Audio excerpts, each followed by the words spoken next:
Hello, I'm Dave Hopkins, and I'm the founder of Print Design Academy, and this is my love letter to liquid death.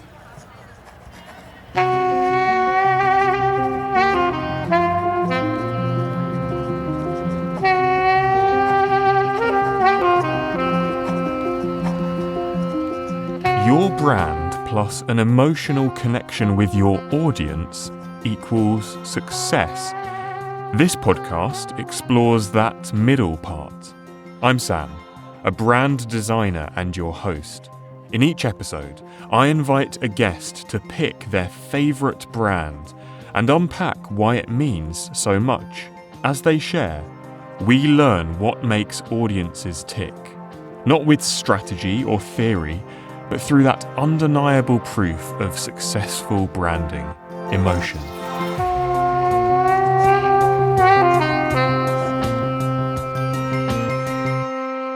Well, it is an alluring story as it was just an Instagram ad. So sorry to disappoint on the excitement there, but it came across my Instagram feed. And I remember this ad distinctly because it was just a picture of their can on a white background. It's got that notable skull on the front and liquid death in that sort of like heavy metal font. And at the top of the ad, I think it said, "People love us on the internet." And right beside that was this little message bubble that read, "Over the top, sell your soul, just deplorable. Try a new pitch that isn't for Satan worshipers." And that, just seeing that caused me to kind of laugh and kind of question, what the heck is this? Because I'd never seen it before. Mm. And what was it kind of as it jumped out on your Instagram feed? What was it about that playfulness and that comedic edge potentially that really drew you in, that made you want to stop and actually not just carry on scrolling? Well, it was a very simple ad in the world of Instagram. When you're flying through the feed, stuff like that kind of stands out and jumps out for a quick pause. And I have always been attracted to brands that are funny, create just fun consumer experiences that make you say, who does that? But in like a positive way, not the negative, who does that, but in a positive way, while you're kind of laughing and smiling, who does that? And that's exactly what that ad did for me. It paused. I looked closer at the product. Who does that? Posts a hate comment like that as a promotional aspect of their product. And then did you, from that point onwards, kind of follow it up? You went on their website, you started looking at their product, or did it stay as quite a low level? That was interesting, but I'm not going to necessarily take this any further at this point. Great question. So it was just that low level at first, and there was a couple of other similar ads that had different, comment bubbles that kind of kept coming up and made me smile. But what that did is, two or three times after seeing that ad, caught me to go, okay, where can I find this stuff? I got to try it. And I went to the local corner store, found their product, tried it, and I mean, it's a great tasting product. So you go from this ad to this taste experience, like, actually, this is pretty good and it's kind of fun. So that starts to hook you in. But really, what kept me going and growing deeper with the brand is their consistent partnerships and ads that continue to have that same effect and make me go, who does that? Or that, like, what the hell? But while you're laughing and with excitement. Around the same time as those ads came out, they put out an album called Greatest Hates, where they took all these hateful comments from haters or whatever, and they turned it into a record album and they were song lyrics for the record album. And around that time as well, I was a big fan of Mark Rebier, which, I mean, I still am, but around then he was really blowing up. And they partnered with him. And in my world, that was a relevant partnership. I was interested in him and what he was doing. And it was just so on brand for both of them. And again, just caused me to go even deeper and be more interested in the brand and everything that they were doing. Mm. It's almost kind of anti-branding what they're doing, isn't it? It's a weird circle where it's anti-branding and posting negative things that people are saying about them, causing them to get bigger and better. So it's awesome. I love that style of advertising and those styles of brands. And for those that have maybe never encountered this brand before. What actually is the product? Because I think you'd scroll Mhm. through an ad for Liquid Death, you'd maybe assume it was a beer or maybe a Yes, whiskey. But can you explain actually what the product is? it's so simple. It is canned mountain spring water. That's it. That's It's like it. the most So simple there's product it imaginable. is. They're still, they're sparkling. They've since added flavored sparkling waters and now are venturing into the world of iced teas as well. And I think they're doing some energy drinks or adding caffeine to some of the products as well. So, growing the brand offerings, the product offerings, all around that same core of the brand. And even recently, going off script a little bit here for you, Sam, they put out an iced tea called Armless Palmer, sort of a play on Arnold Palmer, Mm. the iced tea alcoholic beverage. And they got a cease and desist letter from Arnold Palmer Association or whatever it is, saying that they can't use that name. They have to change the name. So they publicly posted that this had happened. They got this letter and announced the new name of the product was Dead Billionaire. So you're like, again, one of those moments that make you go, what the hell? Who does that? Who does that? Who Yeah. does that? And their names are fantastic. Like the flavored water names, I was looking earlier today, and you've got things Yeah. like mango chainsaw, severed lime, convicted melon. I mean, it's ridiculous. Yeah. Bury it alive. Rest in peach. Like, Yeah, yeah. What emotions does Liquid Death evoke for you? so it's joy, joy, happiness, anticipation for what sort of PR or marketing move is next. And I don't necessarily know that these next ones are emotions, but strength and dedication to their mission and their brand. So all of those kind of wrapped up in there, but it's just all positive at this point. Mm. Because underneath the comedy, there is a serious mission that they're pursuing, isn't there? Yeah, there is. And the reason they're in cans instead of the typical bottles of water, like all the other water brands are, is because they're against plastic pollution and they want to eliminate plastic pollution, at least in the beverage and the water industry. And by being in an infinitely recyclable aluminum can, they're accomplishing that along with this crazy story, amazing PR and humor and advertising, Mm. and all the other components that sort of sidekick this mission that they're on. But it's interesting, isn't it, that the mission is kind of almost like a Trojan horse within the comedic way that they're marketing themselves. I mean, they do have this incredible, ecological mission actually, but they're not necessarily leading with that. They're leading with they're certainly leaning more into the comedy of how can we make this water product look like the most badass thing on the market. Yeah, and one of the great things that I got to experience the last week or so, while sort of answering these questions in as intelligently a way as I can, I got to review a lot of their older, earlier day promotions and videos and ads that they put together.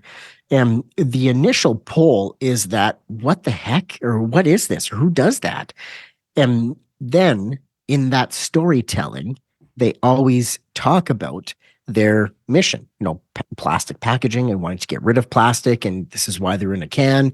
But it's wrapped in this beautiful, fun, humorous, who does that shell that, just makes it so appealing to so many people. Dave, talk to me about the brand's visual identity. They have an incredibly strong visual identity, which they've managed to seemingly sort of solidify in the short time that they've been in existence. But what makes it so powerful and so appealing, in your opinion? So I'll dive into a little bit deeper, but like the sort of umbrella to all of it to me is no fear. There's this no fear aspect to the logo. It's this dripping skull for water, the heavy metal typography for a water product, the color scheme using metallics interacting with the aluminum of the can, with these illustrations of skulls and dripping things, things that you wouldn't necessarily see on any other water brand out there. So it's so different. Now, the visual brand consistency between the ads, the packaging, the live events and activations, all of their partnerships, it's all still so on brand and pulls you in the same way with that, I hate saying it again, but that who does that? The constant surprise in everything that they're designing and putting out there. Um, Especially with some of the partnerships that we'll talk about in just a sec here. Um, Mm. but adding new product lines like the iced teas that we were just talking about, you look at all of the cans lined up, and there's this perfect differentiation with brand alignment on new products. And the founder was in advertising before he started this brand, and I think you can really tell, can't you? And they're certainly a brand that, for me as a designer, I appreciate that they appreciate design, if that makes sense. Like, Mm-hmm. they clearly appreciate good design. They work with a lot of different designers, and there's a kind of, the way they utilize artwork and Mm-hmm. design is just really, really, really powerful, I think. And I'm sure you, as someone who's in print design, you're loving that as well. The way that the packaging looks and feels kind of tangibly in your hands, Uh-huh. is pretty special. Yeah, and anytime you can create positive brand experiences in print with print and packaging stuff, it's always more impactful than just seeing an ad or something like I've, started out on this brand with. And, in their partnerships that they've done, things like making I don't know if I'm allowed to say bad words on this show, but I I'm can bleep you. it, I can bleep it you. allows okay, perfect. But they partnered with Travis Barker from Blink 182 to make a real enema kit with their water and an actual enema bulb.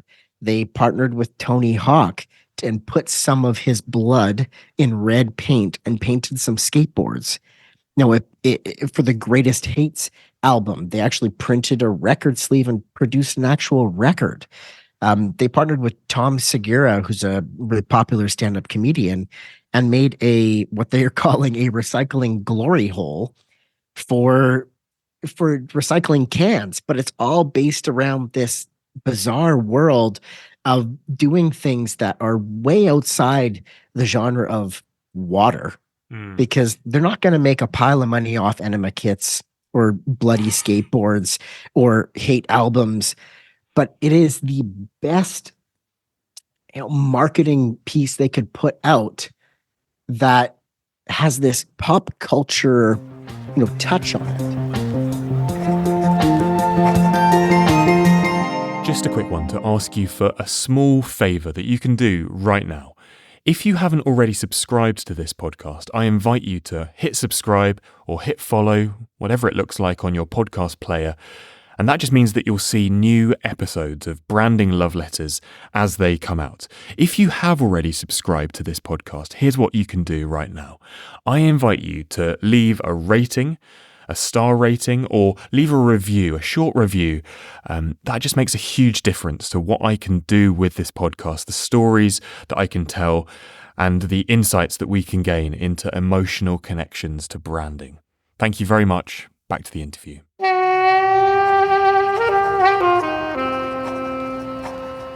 And I think that's what's keeping them increasingly relevant, is they're continually seeing what that, pop culture or who's blowing up right now, and partnering with them in a completely on brand way. Mm. You talked a little bit about the CEO of the company, and I saw an interview with him where he said sometimes they sit down in a meeting and say, what is the dumbest thing we can do with this product launch, this promotion?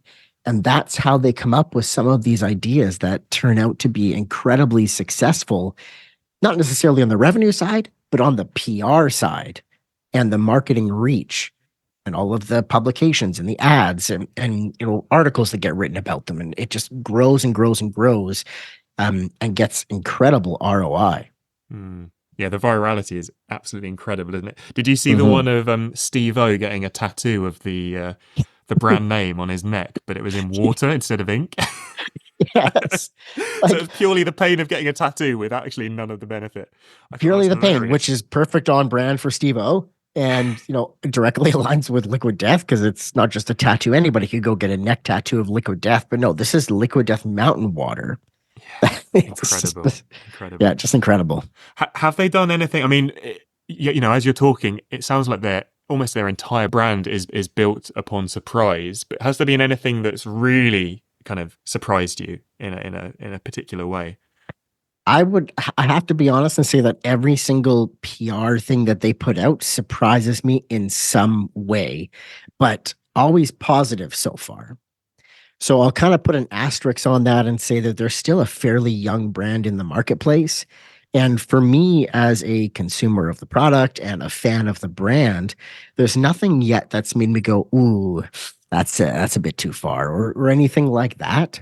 So it's never been difficult to appreciate and love the brand, but I'll say yet, Mm. because I think when you're pushing the limits like they are, and they're entering new areas for a water, um, I imagine that when you're doing things like that, there's going to be a time where you're going to overstep. And I also have to imagine they'll put a pretty clever spin on it and probably try and make it fun, as I'm thinking out loud here. Yeah, they remind me a little bit of BrewDog. I don't know if you've come across that brand as well, but I know Brewdog a little bit, yeah. in the way that they market themselves, and they have got into controversy and hot water, because it's this thing of like always pushing it just that little bit too far, and it makes for Yeah. incredible virality and incredible Hmm. branding. But it does also mean that there is that pushback. But like you say, they're a pretty young brand, aren't they? They've only been going a few years, so it'll be interesting to watch them as they step out and continue this kind of trajectory. I mean, how would you describe them? Because they are fairly young. If someone's never heard of Liquid Death, how would you describe this brand to them? So there's a couple of ways that I would go about this. One of the simplest way that you could describe it is it's great tasting water with a brand, heavy metal style brand. So that's Which like the insane. easy way. Yeah, you could tie in with the best PR and marketing in the beverage space right now. You could add that in to sort of further pique interest. But to really boil it down, if I was to explain this, and this came up because my daughter is a huge fan of Harry Potter. So I kind of think that if Metallica and Lord Voldemort started a canned water company, it would be Liquid Death. That's excellent. They should steal that for their next campaign. Yeah, it's open for them. I hope they pick this up. And how would you summarize your journey with the brand? Man, just an exciting wild ride. There is so much entertainment brought to something that's so simple and essential to life, which is water. That, it's sort of take what's the most boring thing you could take, and how could you make it incredibly interesting and viral? And Mm. I think that this is the one of the greatest examples that we've seen, at least in recent years for sure. And do you kind of share the brand with your friends and family? Do you talk about this crazy water company that you've found? Do you All enjoy almost the being like an time. ambassador for the brand? It makes me so happy to be an ambassador for the brand, to the point where, I could tell Liquid Death that even my parents have had their mouth on you. Like, just that much, where it's like, Mom, Dad, you got to try this stuff. You have to just look at the branding. And, I would say that my introduction, when I'm introducing people to the brand, it's 80% look at the brand and describe a couple of fun things that they've recently done, and then go, by the way, the water's great too. So Mm. that's kind of like just an afterthought that they've nailed, because it's essential to the brand, yet it isn't what I would describe as the primary talking point about such a public and outgoing brand. Dave, tell me more about you and where people could connect in with what you're doing. Yeah, so I'm the founder of Print Design Academy, where we are teaching graphic designers to be experts at print and packaging design. Learning how to crank out awesome boxes, can designs for maybe for a company like Liquid Death. I'm also the host of the Quickie podcast, where I've had the opportunity to interview over 278 graphic designers and illustrators about their story, their journey to the creative field. And you can go to printdesignacademy.com. to find more about both of those, or find us on Instagram at printdesign_academy or the Quickie Podcast. And the Quickie Podcast is how I came across your work, and Oh, I'd really awesome. highly recommend it. It's a great resource with so many interviews at this point. It's Thank you you say, so much over for saying that. 250. But it's a really, really good resource for designers. So I would champion that. Thank you. So I'd love to end this interview by hearing your love letter to Liquid Death. So before I read this, Sam, I have to say that I have listened to a couple of other episodes of the show, and my love letter is not going to be similar to one that you've heard. I would say it's a little bit different. I'm very so I hope excited. you forgive me. I hope you forgive me for that. I'm very excited. Take it away. So here we go. Dear Liquid Death, from the very first moment I laid eyes on you, I knew you were no ordinary brand. All it took was one touch that led to one taste, and now I'm hooked forever. I still get goosebumps thinking about your chilled liquid filling me. With your adventurous presence and unapologetic boldness, you have stole me away from all other beverages. None of them murder my thirst like you can. I would choose you over licking an overweight, sweaty man, basically 100% of the time. You are so kind and welcoming to new people, like the way that you open your doors to your haters, either for song lyrics, ad copy, or just to tase them when they can't honestly say that you taste bad.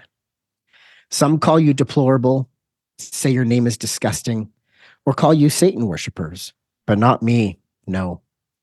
You just make me smile, furrow my brow with excitement, and softly ask the universe, what the is this? You're not just a beverage. You're a rebellion in a can, a liquid manifesto against the average. Your effervescence is not just in the bubbles that dance in your water, but in the very spirit you embody. You're like a heavy metal song in a world of elevator music, although you have smash hit songs in all the other genres too. I can't help but get moist in my mouth every time I see you, anxiously waiting to get my hands on your smooth, cylindrical body and quench the thirst within me.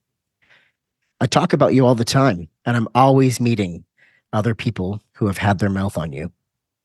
I see you everywhere, social media, my favorite podcasts, and I have to watch from afar as you're out there touching other men.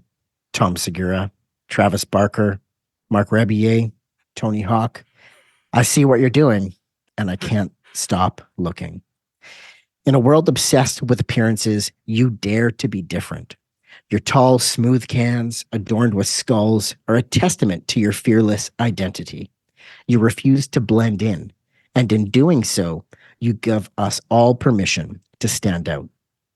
It's clear to me what your intentions are: to murder thirst, annihilate plastic pollution, and spread your essence as far as possible.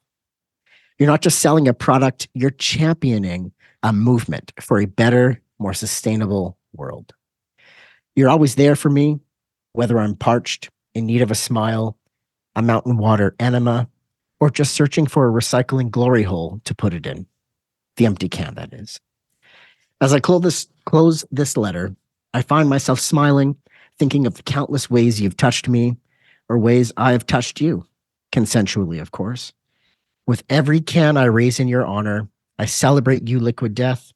Here's to many more moments of rebellion, laughter, and pure moments where I smile and say, what the Sincerely, Dave. Well, Dave, that's definitely the most X-rated love letter we've had on this podcast, but I appreciate you sharing it. Thank you very much for letting us hear your branding love letter. Yeah, thanks. I was trying to embody the Liquid Death spirit in the trying to go the no fear route. The amount of times I edited that thing was like, maybe that's too far. Maybe it's not. I don't know. I think it's so hilarious. There we are. Thank you very much. Thank you. Thanks for your time, Sam. Thanks for listening to Branding Love Letters with me, Sam Thorogood. I'm a brand designer for startups, creators, charities, eco projects, and church plants. I'm on a mission, Equip these pioneering brands to bring others onto their journeys. If you're interested, you can discover more at www.pilgrimage.design. Oh, and big thank you to Thomas Thorogood for the music. Take it away, Tommy Boy.